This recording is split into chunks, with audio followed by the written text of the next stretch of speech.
आज का पहला पाठ प्रेरित चरित्र अध्याय 3 पद संख्याएं 11 से 26। आप लोगों ने जीवन के अधिपति को मार डाला, ईश्वर ने उन्हें मृतकों में से जिलाया है। वह मनुष्य पेत्रुस और योहन के साथ लगा हुआ था, इसीलिए सब लोग आश्चर्यचकित होकर सुलेमान नामक मंडप में उनके पास दौड़ आए। पेतरुस ने यह देखकर उनसे कहा, इस्राएली भाइयों, आप लोग क्यों इस पर आश्चर्य कर रहे हैं और हमारी ओर इस प्रकार ताक रहे हैं, मानो हमने अपने सामर्थ्य अथवा सिद्धि से इस मनुष्य को चलने फिरने योग्य बना दिया। इब्राहिम, इसहाक और याकूब के ईश्वर ने, हमारे पूर्वजों के ईश्वर ने अपने सेवक यीशु को महिमान्वित किया है। आप लोगों ने उन्हें पिलातुस के हवाले कर दिया और जब पिलातुस उन्हें छोड़ देने का निर्णय कर चुका था, तो आप लोगों ने उन्हें अस्वीकार कर दिया। आप लोगों ने संत तथा धर्मात्मा को अस्वीकार कर हत्यारे की रिहाई की मांग की। जीवन के अधिपति को आप लोगों ने मार डाला, किंतु ईश्वर ने उन्हें मृतकों में से जिलाया है। हम इस बात के साक्षी हैं। यीशु के नाम में विश्वास के कारण उसी नाम ने इस मनुष्य को, जिसे आप देखते और जानते हैं, बल प्रदान किया। उसी विश्वास ने इसे आप सबों के सामने पूर्ण रूप से स्वस्थ कर दिया।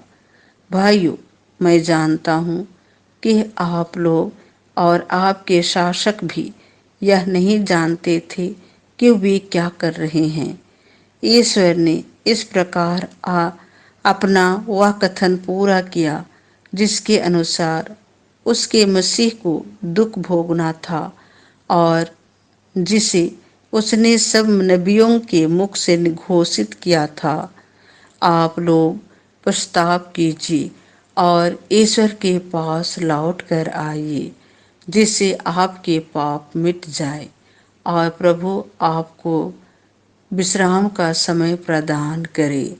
तब वह पूर्व निर्धारित मसीह को, अर्थात यीशु को आप लोगों के पास भेजेगा। यह आवश्यक है कि वह उस विश्वव्यापी पुनरुद्धार के समय तक स्वर्ग में रहे, जिसके विषय में ईश्वर प्राचीन काल से अपने पवित्र नबियों के मुख से बोला है। मूसा ने तो कहा है, प्रभु ईश्वर तुम्हारे भाइयों में से तुम्हारे लिए मुझ जैसा एक नबी उत्पन्न करेगा। वह जो कुछ तुम लोगों से कहेगा, तुम उस पर ध्यान देना। जो उस नबी की बात नहीं सुनेगा, वह प्रजा में से निकाल दिया जाएगा।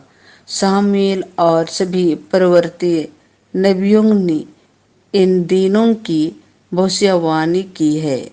आप लोग नबियों की संतति और उस विधान के भागीदार हैं, जिसे ईश्वर ने आपके पूर्वजों के लिए उस समय निर्धारित किया था, जब उसने इब्राहिम से कहा था, तुम्हारी संतति द्वारा पृथ्वी भर के वंश आशीर्वाद प्राप्त करेंगे।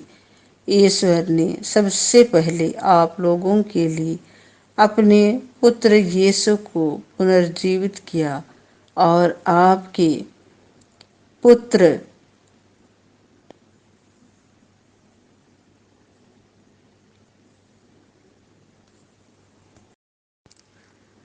मूसा ने तो कहा है, प्रभु ईश्वर तुम्हारे भाइयों में से तुम्हारे लिए मुझ जैसा एक नबी उत्पन्न करेगा। वह जो कुछ तुम लोगों से कहेगा, तुम उस पर ध्यान देना। जो उस नबी की बात नहीं सुनेगा, वह प्रजा में से निकाल दिया जाएगा। शामिल और सभी प्रवृत्ति नबियों ने इस दिनों की भविष्यवाणी की है। आप लोग नबियों की संतति और उस विधान के भागीदार हैं जिसे ईश्वर ने आपके पूर्वजों के लिए उस समय निर्धारित किया था जब उसने इब्राहिम से कहा था, तुम्हारी संतति द्वारा पृथ्वी भर के वंश आशीर्वाद प्राप्त करेंगे। ईश्वर ने सबसे पहले आप लोगों के लिए अपने पुत्र यीशु को पुनर्जीवित किया और आपके पास भेजा है, जिससे वह आप लोगों में से हर एक को कुमार्ग से विमुख कर आशीर्वाद प्रदान करे। यह प्रभु की वाणी है। संत लुकस के अनुसार पवित्र सुसमाचार अध्याय 24 पद संख्याएं 35 से 48। मसीह को दुख भोगना और तीसरे दिन मृतकों में से जी उठना था। शिष्यों ने भी बताया कि रास्ते में क्या क्या हुआ और कैसे उन्होंने यीशु को रोटी तोड़ते समय पहचान लिया था। वे यह सब बता ही रहे थे कि यीशु उनके बीच आकर खड़े हो गए। उन्होंने उनसे कहा, तुम्हें शांति मिले। परंतु वे विस्मित और भयभीत होकर यह समझ रहे थे कि वे कोई प्रेत देख रहे हैं। यीशु ने उनसे कहा, तुम लोग घबराते क्यों हो? तुम्हारे मन में संदेह क्यों होता है?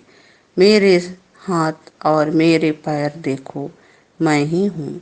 मुझे स्पर्श कर देख लो। प्रेत के मेरे जैसा हाड़ मांस नहीं होता। उन्होंने यह कहकर उनको अपने हाथ और पैर दिखाए। इस पर भी जब शिष्यों को आनंद के मारे विश्वास नहीं हो रहा था और वे आश्चर्यचकित बने हुए थे, तो यीशु ने कहा, क्या यहाँ तुम्हारे पास खाने को कुछ है? उन्होंने यीशु को भुनी मछली का एक टुकड़ा दिया। उन्होंने उसे लिया और उनके सामने ही खाया। यीशु ने उनसे कहा, मैंने तुम्हारे साथ रहते समय तुम लोगों से कहा था कि जो कुछ मूसा की संहिता में और नबियों में तथा भजनों में मेरे विषय में लिखा है, सबका पूरा हो जाना आवश्यक है। तब उन्होंने उनके मन का अंधकार दूर करते हुए उन्हें धर्म ग्रंथ का मर्म समझाया और उनसे कहा, ऐसा ही लिखा है कि मसीह दुख भोगेंगे, तीसरे दिन मृतकों में से जी उठेंगे और उनके नाम पर यरूशलेम से लेकर सभी राष्ट्रों को पाप क्षमा के लिए प्रस्ताव का उपदेश दिया जाएगा। तुम इन बातों के साक्षी हो। देखो, मेरे पिता ने जिस वरदान की प्रतिज्ञा की है उसे मैं तुम्हारे पास भेजूंगा।